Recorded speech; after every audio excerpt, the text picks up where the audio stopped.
Hey, what's going on, everyone? Welcome to another episode of About Abroad, where it's my job to introduce you to people who have built amazing lives for themselves in various foreign corners of the globe.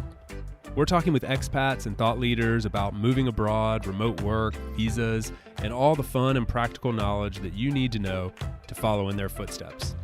If you've ever dreamed of making a life for yourself overseas, maybe working remotely or embracing long-term travel, retiring or studying abroad, or even just taking a peek inside life beyond your borders, you've landed in the right place.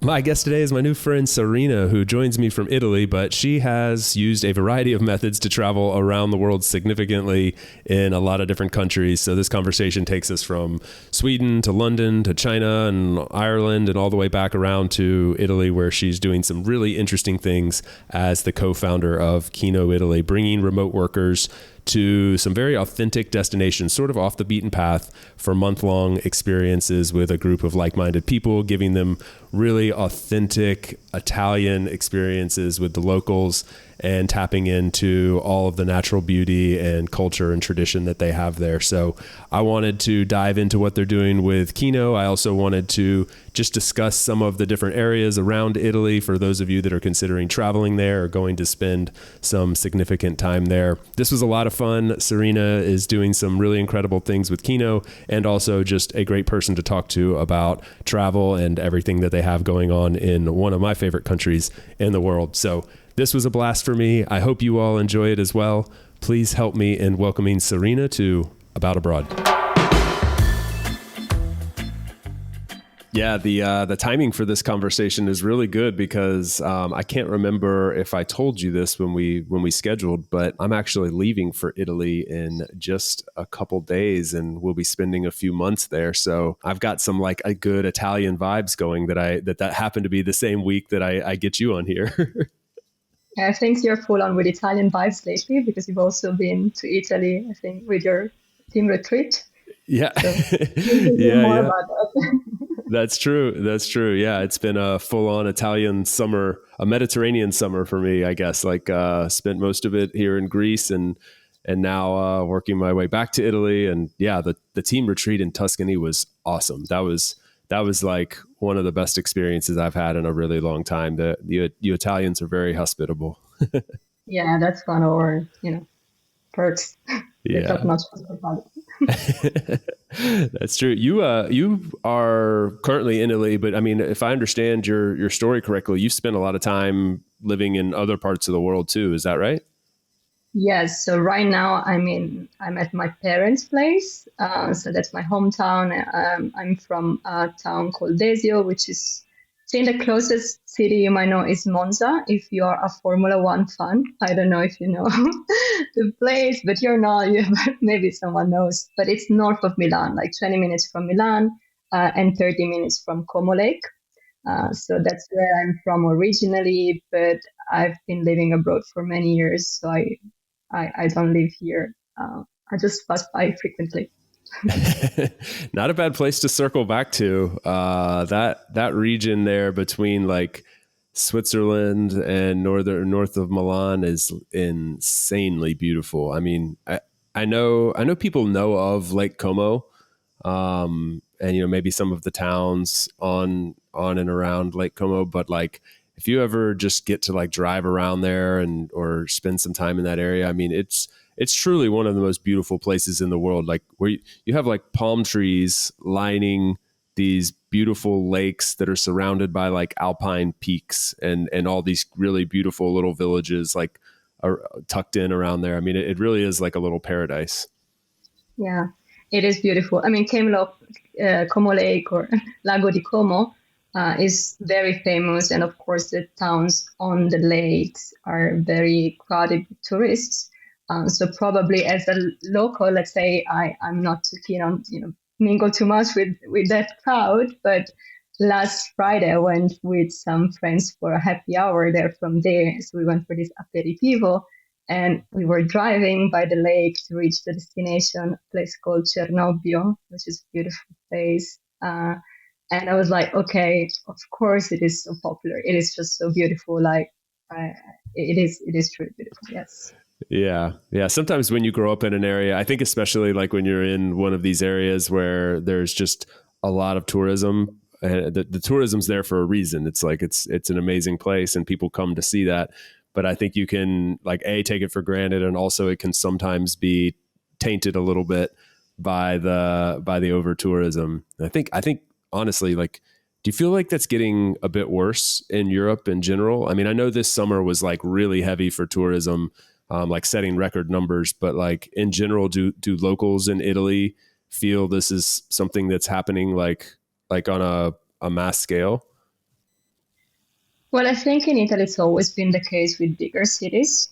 And then maybe during the pandemic, we kind of forgot a bit how that looked like, but then it picked up quite quickly when everything opened up. And of course, tourism is still like a very important for the economy and a lot of people working behind it, but it can become intense. I don't know, like I haven't been in Italy in touristic places that much. I tend to go when it's not like high season and so on, but it feels a bit intense. And actually, during my trip to Como, we wanted to go to a local. We call it bar. It's like this place where you can have cocktails, and the local one was so crowded with locals that we were forced to go to the tourist places.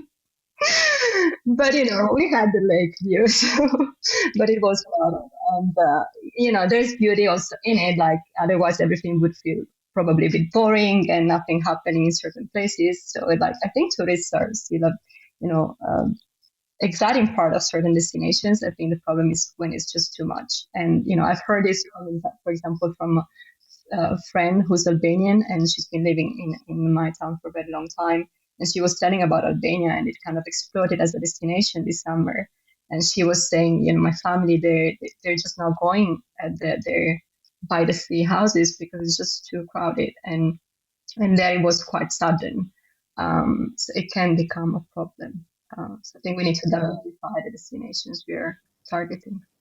Yeah, I mean, we're going to get into what you're doing at Kino because I think that's a very cool aspect of the focus, if I understand correctly, like pulling people into some of these more remote locations, remote pun, no pun intended, but like pulling them into these other locations.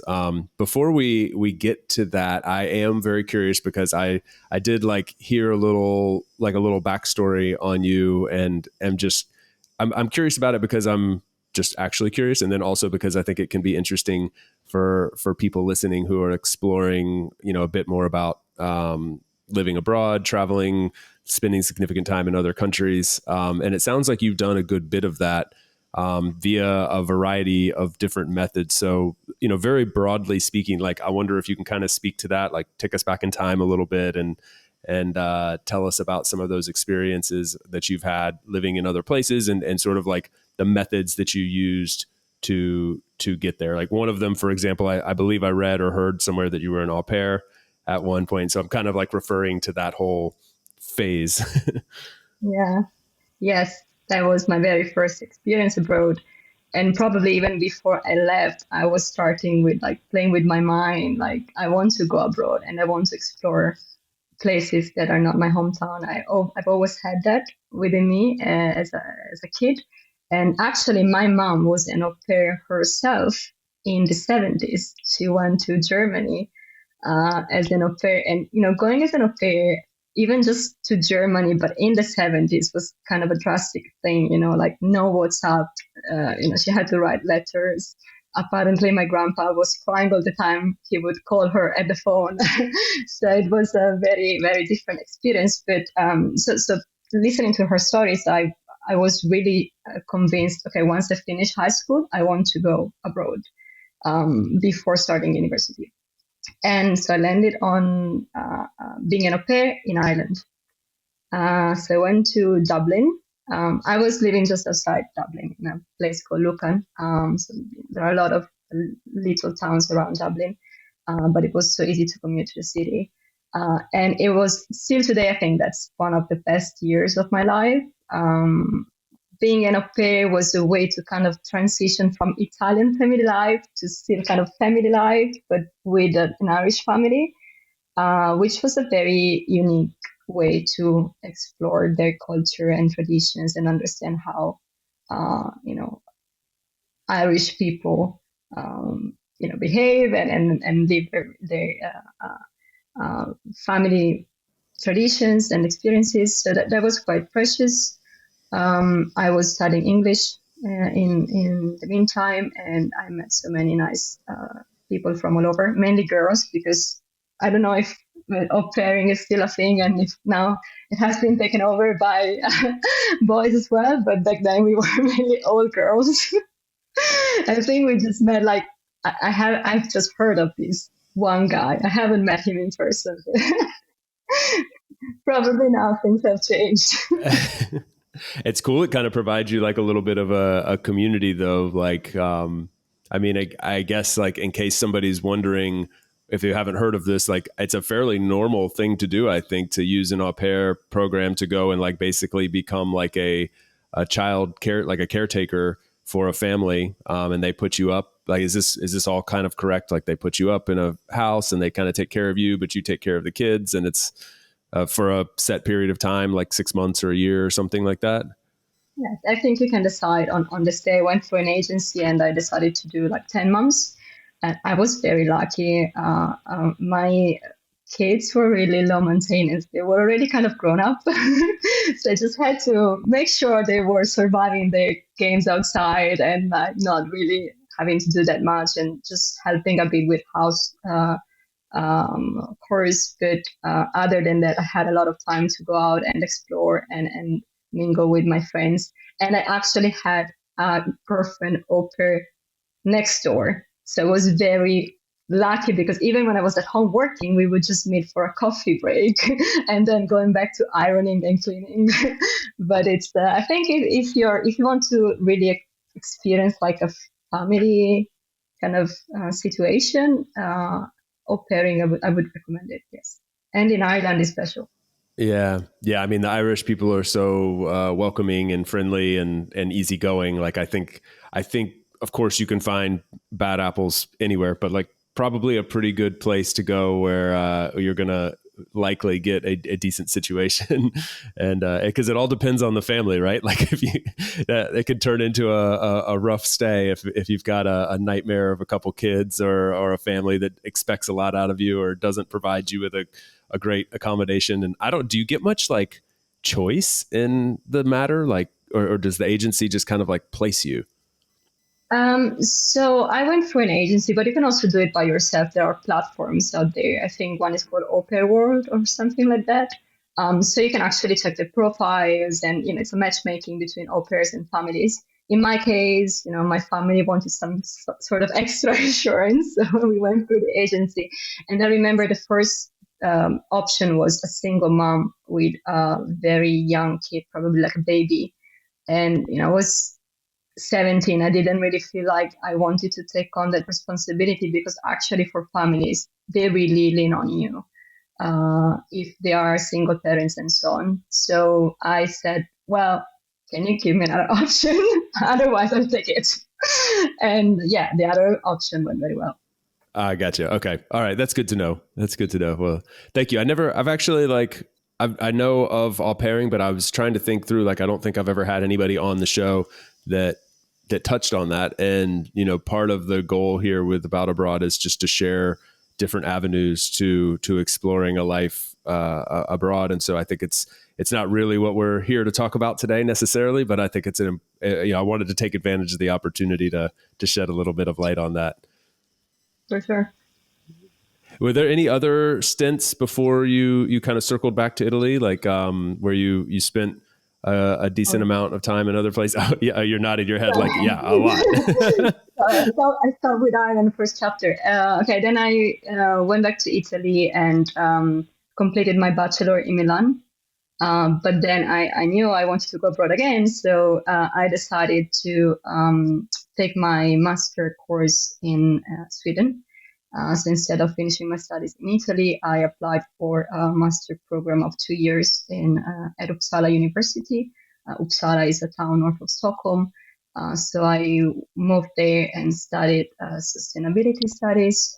And that was another very special time of my life. This time I was a student, an international student, and I just fell in love with Sweden as well. And it was an international master course. I met a lot of different people, and it was an interdisciplinary course. So we had very broad backgrounds, people coming from Indonesia, the States, a lot of Europeans. And it was very interesting to see how, as like a state, a government can support international people going to their country.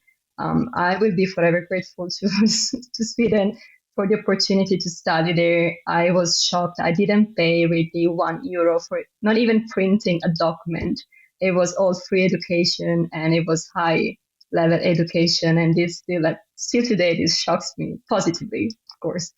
Not for overseas students. I'm sorry, like if some Americans or Australians or are listening, they have to pay a fee. 50% of the audience just got really excited and then really sad. No, I mean, that's an amazing thing though. Like the Scandinavian countries do that so well. And I always think this is fascinating coming from like another European, I think people from the outside of Europe may forget or just not realize like the disparity within Europe. We think, oh, Europe, everybody's got free education, and but there are differences country to country, and like there are limitations on that. And in fact, many times it's not free. It's still the pricing, the most expensive pricing that I've ever heard of for higher education is a mere like fraction of what like an American student would expect to pay. But in this case, like your example, you've grown up in Italy, you're able to go to Sweden, get a high quality master's degree for literally nothing. Like yes. That's an amazing social network. Yeah. That's incredible. It was still reasonable, fee in Italy, but I didn't pay anything. It's really incredible. They have a lot of support for students, and in fact, you meet a lot of Swedes that take these gap years because they know they have this safety net that the state provides to just go out and explore and travel. And if they want to go back, they will still have their student loans. Is really precious what they have in there. So yeah. So that was Sweden, and in the meantime, I was in a relationship back then, and my then partner had found a job in London. So the next move became moving to London after my graduation, and I started more of an expat life in the UK, and that is where I stayed until 2022, early 2022, when I started to embrace more of a nomadic lifestyle, let's say. Nice. Are you a more or less a full-time nomad right now, or do you kind of stay put in one place? You have a home base? What's the lifestyle like? I don't have a home base. I'm moving quite often. I'm moving to destinations just to explore a bit myself, and then moving within Italy to host our Kino communities. So I've been moving quite a lot in the past almost 2 years, and I feel I need to slow down. I'm not sure how to do it, but that's one of my personal objectives for 2024. It's a weird addiction, right? Because it's like your body's telling you like, relax, stay put. You do better with some routine and some, stability, and then it's like this like call to just continue going, and you feel like you can't really slow down. In your case, you're also running a business, like centered on this, but even still, I can see when you're talking about it that it's like a personal joy as well. Yes, it is. And to me, finding that balance is what I'm really trying to do right now. Because you mentioned like running a business takes a lot of energies to, put your mind into something super new. In the past 1.5 years, I think I stayed the longest 3 months in a place, and all the time you move, obviously you need to do research and understand what's, what's coming on your way, where you're going to work, all the, logistic question marks. And I think that put a lot of, strain. It can put a lot of strain on you. at least on myself. That's what I tried recently. So I was like, okay, I think I need to focus a bit on business and having some sort of habits to support productivity. So probably I need to slow down. Yeah.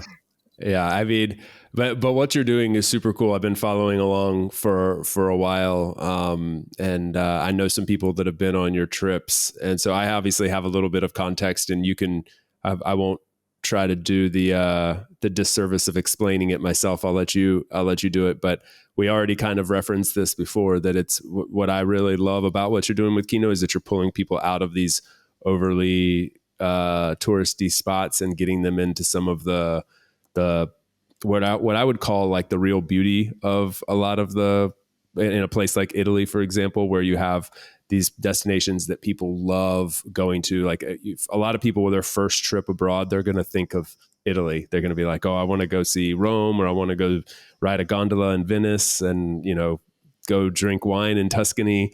And all those things are awesome. And like, I recommend doing them.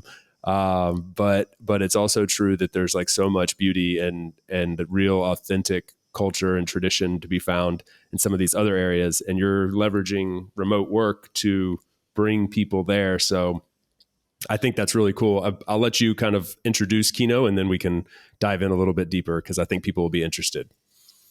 Sure. Yes, I think you've explained a lot already and beautifully. What we're doing at Kino Italy, we are creating curated 1 month remote work experiences in destinations in Italy that are either off the beaten path, so a bit more remote locations, or we choose a bit more popular destinations, but during the off-season months. So when all the tourists go, and you just have local people living a kind of local life, normal life, let's say. We started doing this because both my co-founder Andrea and I had experienced remote work on ourselves. We are, I don't know, how do you call this? Like remote workers that became remote workers because of the pandemic? Is there a name? No, we need one, like the newly converted remote workers. Exactly. And we've just seen a lot of benefits on our lives. And I was living in London, and I was living in Shanghai, so quite big cities. And all of a sudden, we had the opportunity to get out of those big cities and also live our country from a different angle, not just having to commute to Milan or another city, but really going to beautiful places where we could still focus on work, but also experience all the perks of being in a slower pace environment and surrounded by nice people. So we said, okay, this remote work trend is just growing. We think it's growing, and there's nothing in Italy that can offer remote workers and digital nomads what they need to come to Italy, do their work, have all the conditions they need to do their work properly, but also being able to enjoy a different setting compared to big cities.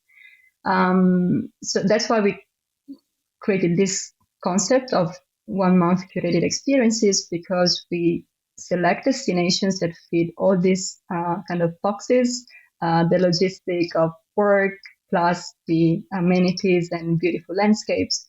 But also we wanted to make sure that people coming would have a community around them. Because I think, when you come from far away, if I tell you, okay, come to this small village in Italy, if you come alone, you might feel like, okay, what am I going to do there? It might be beautiful, but probably after a couple of days, I will be happy to move on. So you will not experience all the, perks of, staying there for longer. So we really focus on creating this community concept. So let's go for a month. We bring together location independent professionals, and we tell them, okay, look, you're going to a small village. So we prepare them to find different conditions than going to big cities. But we tell them you're going with a community of like-minded individuals that, like you, love Italy, they have a passion for the culture, they want to connect with locals, and we will create a nice experience for the group. So that's what we're doing. We've been done this for now, like by the time we of our Tuscan experience, we will have run 6, let's say, chapters. And yeah, I think people are liking it. Yeah, I hear people are really liking it because the main thing that you touch on there is like the community aspect, which this is the word I hear popping up everywhere throughout the whole like remote worker, digital nomad scene. Even amongst like expats, people who are a bit more established in a place, they're still craving more connection. And I think there's like part of that is, we've gone more to like a digital setup for work. So, we're not going into offices as much. You're not getting that like water cooler talk that everybody thinks is really important. And you're finding yourself like a little bit more starved for just like that serendipitous connection with people.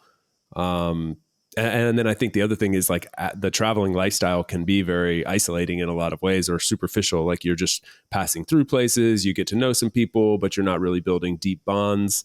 And so I think like that's starting to catch up with people. It's like, okay, this has been fun, but some of the novelty is wearing off, and I really miss community, and I miss having like deep, meaningful experiences and relationships and conversations. And it takes some time to do that.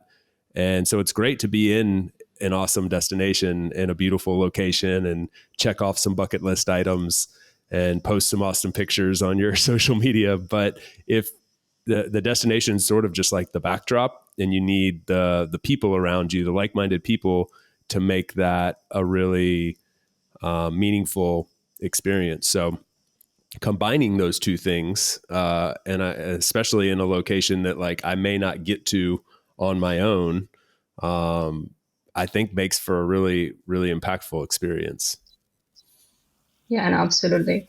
And I think this to me is like critical for anyone who wants to build something in a rural destination, or kind of during quieter months when you don't find services locally. You really need to focus on the community aspect and creating even simple activities, but can really foster connections.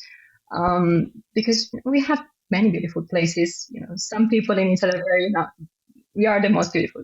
Italy is the most beautiful country in the world. Like, there are a lot of beautiful countries. I think we need to, promote it for the unique things we can offer. But for me, with Kino Italy, with Andrea, we really focus on the group and the community part, because once you're in a small place, if you're with nice people and you're learning from each other, that becomes the purpose of your experience. It's not about the place per se. Otherwise, you can travel to destinations on your own. And what we really also want to focus on is creating these connections with locals and facilitate these connections through simple activities. It can be doing sport together, or going for an aperitivo and having a wine together. So nothing too complicated at first, because you really want to forge those connections. But I really want you to get out of the bubbles that sometimes you see in digital nomad destinations or remote work destinations. That I love the bubbles as well. Sometimes you just want to arrive to a destination and connect with your international community, but I think there is value in also connecting with the local culture and community. We'll be right back to the show after a quick break for a note from our sponsor. This episode is brought to you by my friends over at Lexity. I've lived abroad in various countries, and one common denominator I've found is that dealing with foreign bureaucracy is a nightmare. Trying to navigate visa and immigration waters in another language is not something I'd recommend ever trying on your own, even for the most experienced of us. So when I recently had to renew my Spanish visa again, I turned it over to the pros at Lexity. They've already helped more than 5,000 expats and digital nomads find a home and thrive in countries like Portugal, or in my case, Spain, also Italy, France, and Greece. Some very desirable locations indeed. So whether you're trying to obtain your first visa abroad, purchase a property, or work through international tax issues, Lexity's team of friendly lawyers is here to simplify your journey. The team is super knowledgeable, bilingual, and thorough, and I seriously cannot recommend their services enough. My experience working with them has been incredible, and I can honestly say I don't know that I would have EU permanent residency if it wasn't for the help of the team at Lexity. So if you're ready to make your move abroad, then Lexity is offering an exclusive discount to About Abroad listeners. Grab 10% off your first service with the code AboutAbroad2023 and learn more over at Lexity.com in the show notes, and start your abroad journey today. If you've made it this far into the episode and you're still enjoying yourself, then I would love to ask a quick favor. Open up the app that you're using to listen to this podcast and leave a quick review. You can do this in Spotify, Apple Podcasts, and really just about any platform that allows podcast listening now. If you can't find that in the interface of the app, then scroll down in the show notes and find ratethispodcast.com/aboutabroad, and you should be able to leave it from there. Thanks so much, guys. We really appreciate it and hope you enjoy the rest of the show. What are you guys doing to facilitate connecting with the locals? Like, what are some examples? So some examples from, for example, I'm traveling to a place called Puglia this evening, and I'm going to Ostuni, which is these destinations that we have already visited twice. And there we created this event with a local association for elderly people. And so we have these nonnas, which means grandmas. And we had like a cooking together pasta class. But what I liked of that situation is that it was not a business selling pasta classes. You can have it quite everywhere in Italy right now. But it was really like we went to this place where they meet every day to play cards and just stay together. And, they have a kitchen like in the room next door.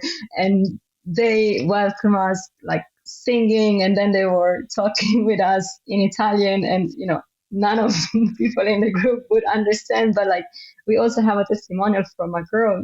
She's like, I didn't understand anything, but I just could feel the warmth and like the passion they put into creating this pasta with us. And that for me was very, very special, also because of kind of this intergenerational connection, like meeting with someone from the community, but not necessarily young people over a wine, but like elderly and senior locals. So that was quite special. I think something important is to have connections with someone in the local community that really want to mingle with you and your community, because they will become like a bridge to then meet more people. So we also had, for example, paddle games with locals. Something we are going to do right now on top of this is also creating some skill sharing activities with kids from high school or university. We still need to sort out the details, but it's like a level we want to explore, and also leaving some sort of know-how and sharing some skills that our community have, and making sure we share this with the communities that host us. So yes, it's incredible. I love the intergenerational aspect. I can imagine these like nonnas sitting there hanging out with a bunch of digital nomads from all corners of the world, just thinking like, where am I? Like, this must be so foreign to them. And what do they say, like amongst themselves or to you in Italian? Like, what's their perception? No, they loved it. Like I'll tell you, like one of the ladies, she passed by with a car. We were going back home and we were walking. She passed with a car. She's like, "Do you want to come on board and I'll show you around town? And and tomorrow we can meet at the local market and I can offer you my homemade limoncello." It was like, yeah, they're very, very welcoming, and I don't even know if they understood fully what these like our community members do, but we explained that they can work. They were working from Ostuni and they were coming from all over, and they were just so happy to teach us something that they like the art of pasta making. Yeah. I mean, I'm down for that kind of activity. It's actually one of my favorite. My wife and I, one of our favorite things to do for years has been to go to Italy and do pasta making courses and learn to make different types of pasta. And we've gone all in on like buying I think it's really funny. We like travel around in a camper van and we have brought our pasta making equipment with us. Like we have one of the machines and the hand rollers, the special hand rollers to cut different types of noodles. And so it's, for me, one of the most fun things to do is also coming back to the retreat that we hosted in Italy. For anybody that doesn't know what we're talking about, at my day job at Duish, we brought 100 people to Tuscany over the summer to do like a week-long company retreat. And we held a bunch of workshops and activities and stuff. And one of the highest rated workshops that we did was the pasta making class. So it's just we bond around food, and Italy does food like no one else. So when in Italy you do a pasta making class, it's it'll bring the group together. Right. Yeah, no, there's something beautiful about like food and cooking. And apart from pasta making classes, we've also seen within our community, one of the simplest activities to organize, but that make people very happy is simply cooking together. I think it's just the joy of creating something that provides everyone pleasure because we're cooking these delicious dishes and we share it together. And when I explain to my international friends why we are so obsessed with food, I think it's not the food per se, it's all the art that comes with making delicious dishes. I'm not an excellent cook, but I like to eat it. And then the sharing part. That's what is very important in the Italian culture. And yes, that's why we are obsessed.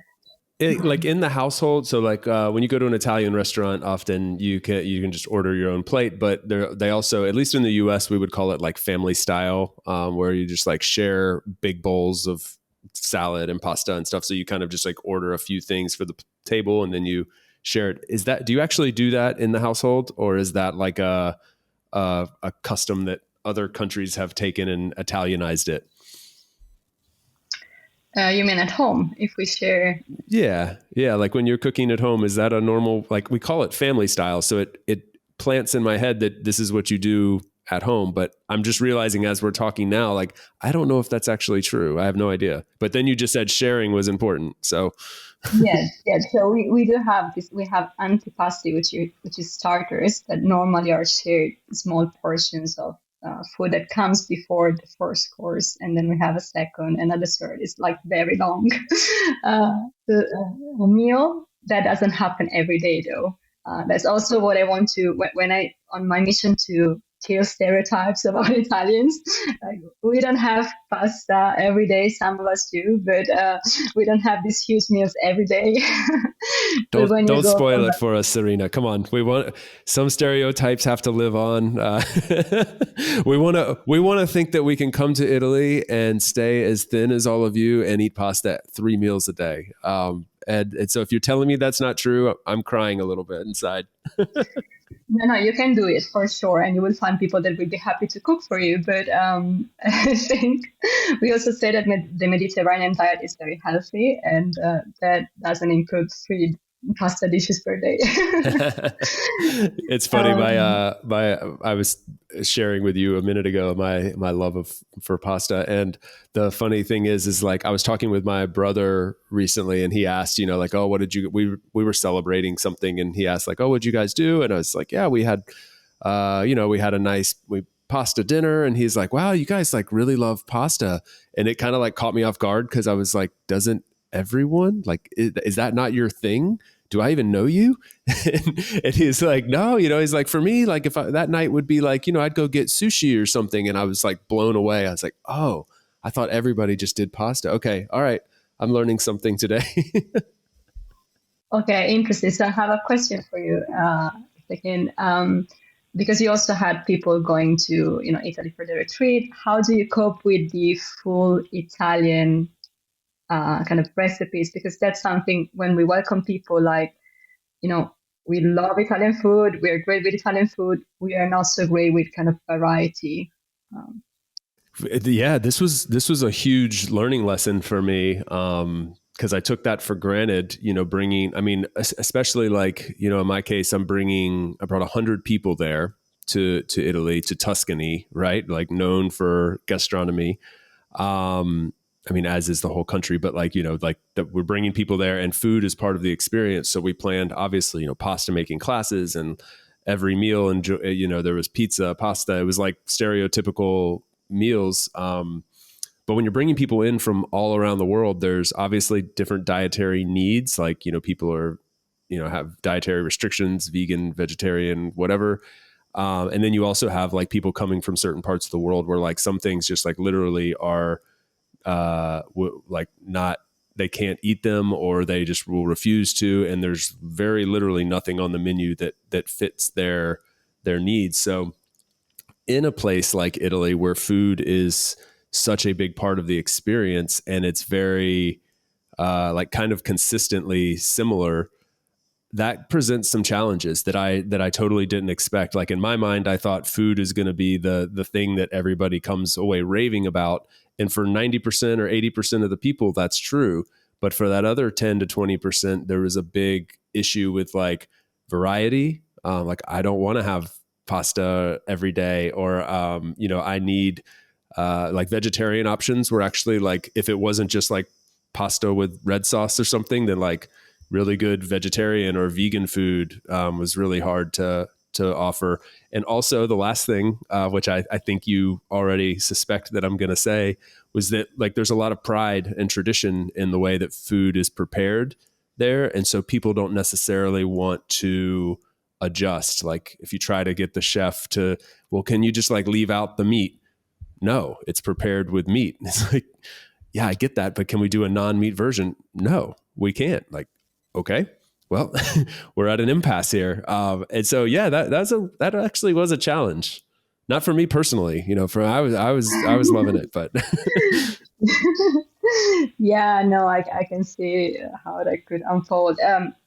I've lived so many years abroad that I've also, I think, adopted some habits that would not be regarded as orthodox Italian way, but I'm very like fine with you know differences and people wanting to have to having different needs. But you're right. Like I think a lot of Italians are very very proud of their culinary traditions, but I think that that might become a limit when you want to welcome remote workers and digital nomads more longer term. Because for a retreat it might be a few days. In your case, you had just a few people, finding it a bit hard. But when it becomes a month, even for me, like I don't want to go out every day to a restaurant, have to eat pasta all the time. Maybe a tip to share with the audience is also trying to be a bit brave with the choices in the menu, because Italians do not eat pasta every day, and we have 20 different regions with different culinary traditions. Unfortunately, sometimes what you get in restaurants, especially if they target tourists, is something that is very familiar among tourists. But if you go to small, we call them osteria, these more kind of typical restaurants, you will find local culinary traditions and you might have more variety. It will still be Italian cuisine, but you might find different options. I love that you brought up the word osteria. This rolls off your tongue. Maybe not common knowledge for lots of people, but I thought I was really cool when I learned the difference between an osteria, a trattoria, and a ristorante. And I just saw those three words on restaurants for forever and never thought about the difference between them. How do you describe the difference between those three things? That I was gonna say, I think you know more than me, Chase, because you lose me with the difference between trattoria and osteria. Some local in Verona, Italy, might have just gotten one over on me for like one night at an osteria, and so I may have been going around telling people for the last 2 years that I know the difference between these things, and it's completely false. But the way it was described to me was like osteria, and I say I learned this in Verona because Verona claims to have the most osterias per capita in Italy. And I thought that was really cool because I didn't know that going there. And but it like they kind of described it as like the osteria is sort of like the family style, like the equivalent of a pub in Italy. So like you're going to go in. There's going to be a few things on the menu, not a lot of variety, but it's going to be home cooked. And it would be normal to go there and have like a pasta lunch and a glass of wine or something like that. Am I right so far? That sounds right. But what about trattoria? Yeah. Okay. So trattoria is the also I always pronounce that in my head trattoria. It's trattoria. Okay.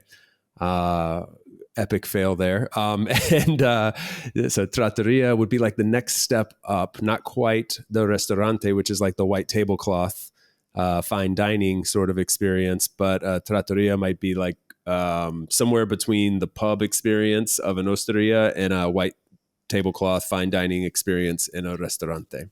Right. And more options. Wow.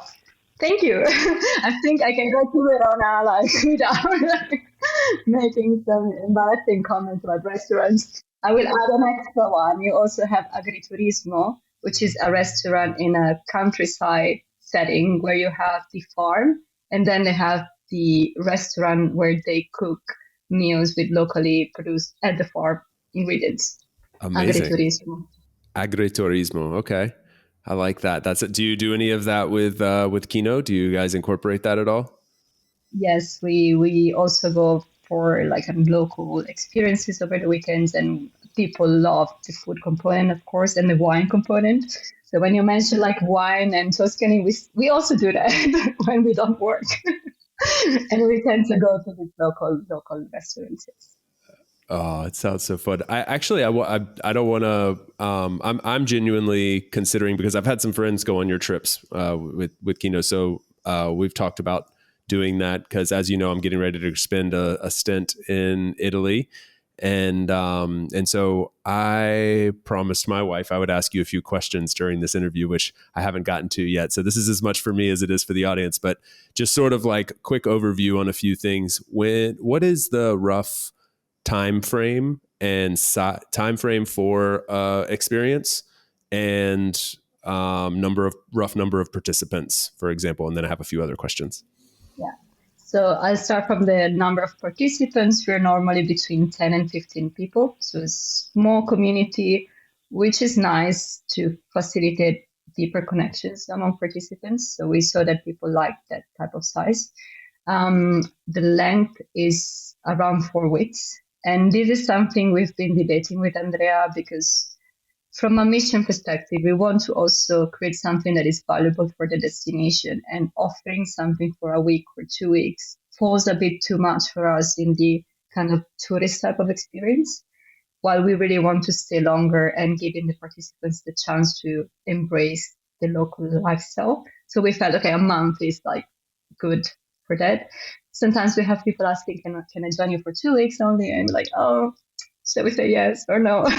But we are trying to build this format, and for now, so it's been 4 weeks. I think those were the two questions. Yeah. So about a month, and about right now shooting for around 4 weeks and shooting for around 10, 15 or so participants. And then so obviously you bring in everybody to a destination, and my assumption is that it's their responsibility to get to the destination on their own. You facilitate that by helping provide information, but like they get there on their own, correct? Yes, that's correct. We've done a lot of prep to understand how people can go to the destination, but of course people come from too many different places. So we've kind of said, okay, this is like the closest airport. These are the local transports, and we can help you. If you're a group, we can facilitate a shuttle that brings everyone in. And we're trying to also build in these things in Notion. So we are building a sort of library that we can use over time and people can contribute to it. But yes. Nice. Cool. And then when they get there, what is like a normal day and or week look like? Starting with maybe a bit more broad with the week, and then sort of narrowing it down to like, day by day. And I'm thinking in terms of like, where are people working? Are they keeping up like a normal life, or is it more of like a holiday? Just trying to get a feel for that. Yeah, so it's not a holiday, and we want to make this straight when people apply, and we always have conversations with people that apply for our program, and we want to make sure they have a job. If they don't have a job, but they reach out, like, what are you doing? Are you looking for a job? That could be that can take like a full workday amount of hours. So we can make exceptions, but overall we are all working during the week. And then it depends on people, like if they work with US hours or European hours, but during the day we do work. And in the weekends, we focus more on exploring the surroundings and doing activities with locals. During the week, the focus is work, but we also facilitate activities within the group. And this will be simple activities like let's cook together and have a home dinner, or let's connect for a skill sharing session. Like in the past, we had someone giving an SEO workshop to the other participants, or we did some creative writing sessions. So this is the type of activities we would do during the week. And where do we work? You haven't asked, but I feel like that would be like a next question. So we all stay in local apartments. So you might want your own apartment, or you might share with other participants. Those apartments, we've selected them because they had good internet connection, so you can work from home. In terms of the co-working space, we provide one.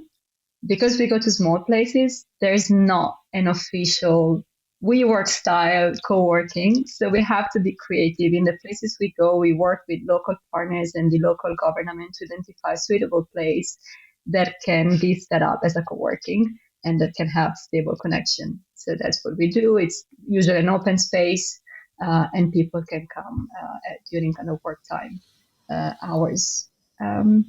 Nice. Yeah. Yeah, that covers it. I did my homework, so I can report back that I did as promised. When people decide to come, they're generally coming as solo travelers, or do people ever bring significant others, families, pets, even like what is the profile and or any like rules or restrictions in that area? Yes. So we've had couples in the past. We're going to have a pet. Now there's a participant coming with her little dog, Tiny. So an extra community member. We haven't had families yet. We got contacted by families, but we didn't feel like we were ready to host families because we were targeting a more kind of generic solo travelers slash couples without kids. So I think when you host families, you really need to create something that can deliver certain type of services. So far we haven't done that, but who knows in the future. In terms of kind of profile of participants, age-wise, we don't want to put a restriction on age. On average, I would say it's people within in their 30s, but we had younger travel remote workers and digital nomads. We had also more senior people joining, and that's something that participants like because they say, I would not engage with this person in my normal life, but here I have a chance to share something with them, and I can learn from them, and I think and it's vice versa the case. So age-wise, no restrictions. Also, we don't have a specific focus in terms of, you might have these yoga retreats or mindfulness or entrepreneurship. We want to leave it quite broad because we like to bring in diversity and see what happens within the group, but still facilitating the activities and connections. So cool. That sounds like a wonderful experience. I like that too, because if I really want like a yoga retreat, I'll just sign up for a yoga retreat. If I really want to go do like a mastermind kind of thing, like I'll go do that. So it's nice to, I think the really nice thing that jumps out to me, the appealing part, and the reason I wanted to talk to you about what you're doing here is like, getting off the beaten path. I'm finding more and more as I like have traveled more, I'm really just seeking those. I still want to go to a beautiful, unique destination and feel like I'm in an authentic place. But I do also want stuff to do and some community. And I've said so many times I've been in these locations where I'm like, God, this is gorgeous. And it's like the architecture is beautiful and the natural surroundings are beautiful. And there's really good, like little restaurants and things to do, but there's just no people like that I would hang out with. And if we just had a small group of us here, like this could be an amazing place to spend some time. So I love that, you guys are solving this and filling that void, which seems like a lot of fun. How has the experience been for you? Like starting this, running it, I imagine you've learned a lot. It's also like coming back to your home country. And so you're getting like even more, intimate with your own country in a way, like getting to know different corners of it and the people there and stuff. Like just because you're Italian, you're from the north and the south are very different. Like what have you learned from this and like, what's the experience been like? Yeah, I've learned a lot, and I'm still learning a lot. And with Andrea, we're still figuring out a lot of things. Andrea is from Tuscany, and I'm from Milan. Also, between us, there are some sort of differences in the way we communicate. It's just so fascinating to see all these varieties, even within people. But it's been very enriching as a journey, and we love to see also the reaction of local partners who see the potential also for their hometown to, you know, become something slightly different than, the usual. Okay, there are tourists coming in July and August. It gets very busy, and then it gets boring, and then I have to leave. And we haven't touched upon all of that side of things, but that's also what's on our mind. We want to bring people that love Italy to experience these places, but then there's all this element of bringing opportunities for the destinations, and in the long run, maybe people don't feel like they have to leave their hometown, because, like you said, there's nothing happening, and they want to find a cool job somewhere else. If they want to stay, they might have the chance to do it, get a remote job, and then having cool people around. Of course, it takes time to build, but yes, there are so many differences, and both Andrea and I are quite doers. So we said, okay, let's start with this sort of kind of startup profile. Let's not build an association and start trying to convince local governments. Like, we knew it would have been hard. Like, I've spoken with Gonzalo Hall a few times, and he said that originally tried to build something in Italy. It was just like, it was just too complicated. So I think we have the commitment because we're Italian, so we are more persistent. He went off to build something beautiful in Madeira. So now we're trying to, build something ourselves. But yeah, it's been a learning experience, but it's also been very hard. I think you really need to recognize that you will not set up something in one day. You really need to put time and try to understand the local habits. What's the situation in that place? Who do I have to talk to? Do I have to speak to the mayor, or am I better off speaking with a local business partner who can speed things up? We are learning, and in each context, as you said, it's different. So we need to adapt to all of these different scenarios. But it's also exciting. I wonder sometimes for people, I've spent a lot of time now in Southern Europe and in Spain and to a degree just more like traveling in Italy now the last few months in Greece. And there's a way of life that's really addicting in a lot of ways. It's like a familiar slow down and just enjoy life. And that's amazing. I wonder for you, I say it's amazing, but everything comes with pros and cons, right? So there's like trade-offs. You just alluded to like bureaucracy and things moving a little bit slower. And these are also stereotypes that are often true. And I've experienced this as well. You spent a lot of time in country. I mean, you mentioned you lived in Shanghai, you lived in London, you lived in Sweden, Dublin, like sort of the other end of the spectrum in that regard in a lot of ways. Is there anything that's like been challenging for you returning to Italy, and would maybe be in that regard or something? Like, I think it's important to sometimes, it's really easy to get on a high of like all the awesome things about a particular place. But a lot of people listening to this show are listening because they're considering spending significant time in a place or actually moving to that country, and they want to get a feel for it. And I think sometimes we need to make sure we like flag if there's anything that you find a bit challenging. And so you have the perspective of having grown up there, gone away, and then come back and starting a business. So I just wonder, like, I feel like I'd be remiss not to ask that question. No, for sure. And yeah, it's a very, important question to address. For me, yes, I've come from Italy.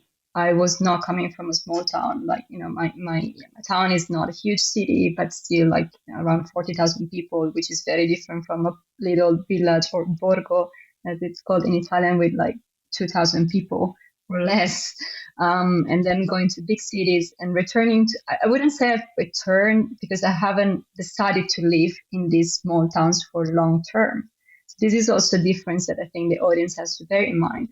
Are you considering joining a program like Kino Italy, and you go to this place for a month, 2 months, 3 months, because you want to disconnect from New York City and recharge and, focus on some personal things or work, and then go back to where you're coming from or another big cities, maybe in Italy, or do you want to make the permanent move? If it's the latter, then we maybe need to have another episode change where I talk about like the downsides. But of course, but what I would really love to build with Andrea, with Kino Italy, is like having some hubs where you have these smaller places and you have more interesting people coming on a more regular basis, like what's happening with Ponta do Sole in Madeira or Bansko in Bulgaria. So you still have the supporting community. You might be able to stay there 3 months without having feeling those downsides, but then being able to, be quite, temporary in that situation and then going back and come back again. Some people might be interested in the permanent move, but I think it's very challenging, especially in very remote locations. Where do you think that could work? Do you have a region in mind? So with Andrea, we decided to focus on Apulia and Tuscany.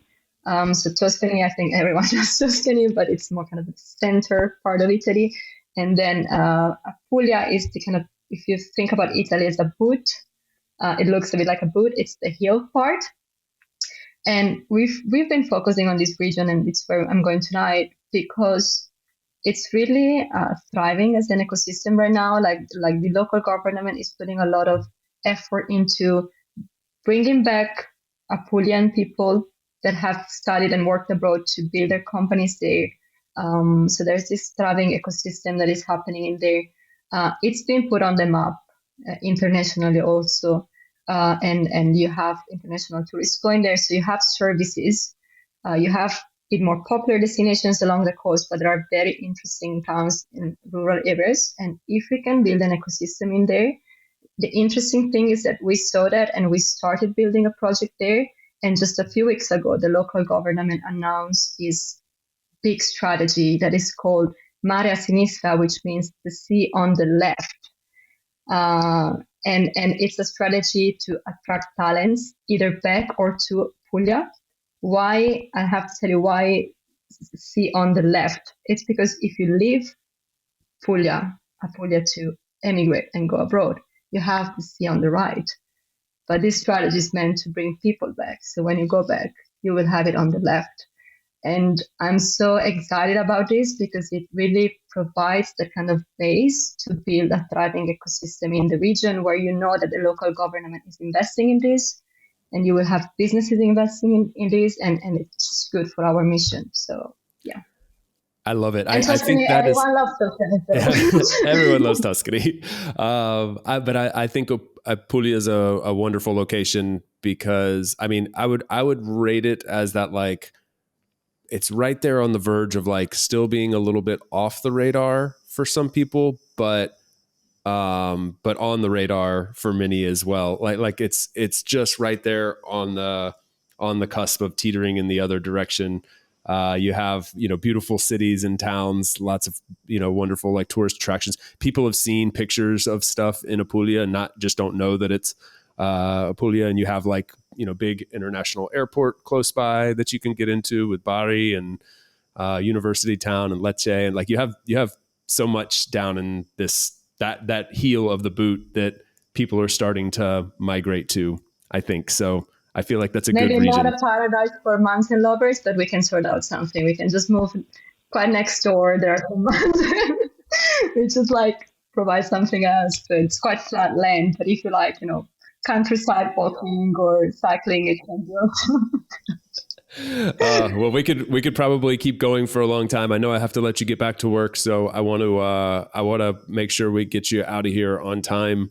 But we covered a lot, and I really enjoyed this, and I think people will probably be very interested in following up with you and learning more about Kino. So could you mention where people can connect with you personally, the website where they can learn more about Kino? Also, if you have any upcoming trips that they should know about. This is airing in October, so any upcoming trips that people should know about, and anything else you want to share. We'll put the links in the show notes and people can connect with you there. Sure. So to learn more about us, you can check our website. It's kinoitaly.com. You can follow us on Instagram, Kino_Italy, and on LinkedIn as well. You can connect with me on LinkedIn. You can say hello at kinoitaly.com.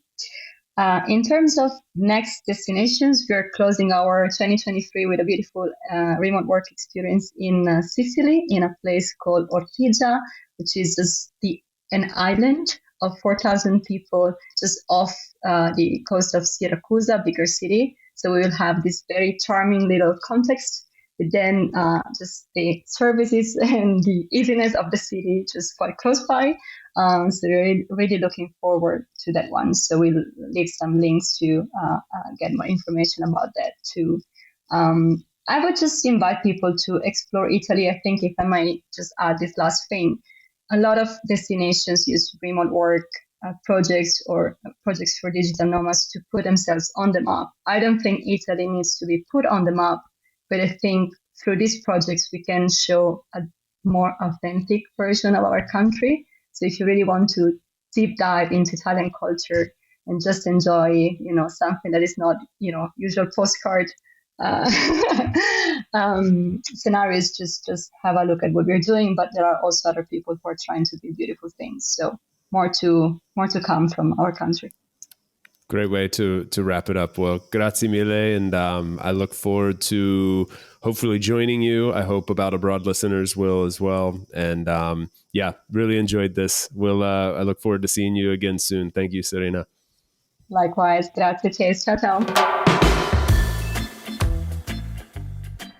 Thanks for tuning in today from wherever you are in the world. Once again, I'm Chase, and this has been another episode of About Abroad. For those of you wondering how you can best support the show, I have made it super simple for you. Just go over to the show notes of the episode that you just finished listening to and click on one of the two following links. aboutabroad.com/newsletter to get our monthly newsletter, no spam, guaranteed, or ratethispodcast.com/aboutabroad, where you can quickly and easily leave a review for the show. It's not just important to me, it also helps more wanderers just like you find us. Finally, don't forget to subscribe on your podcast platform of choice, and we will see you again next week. Thanks again. Hasta luego, amigos.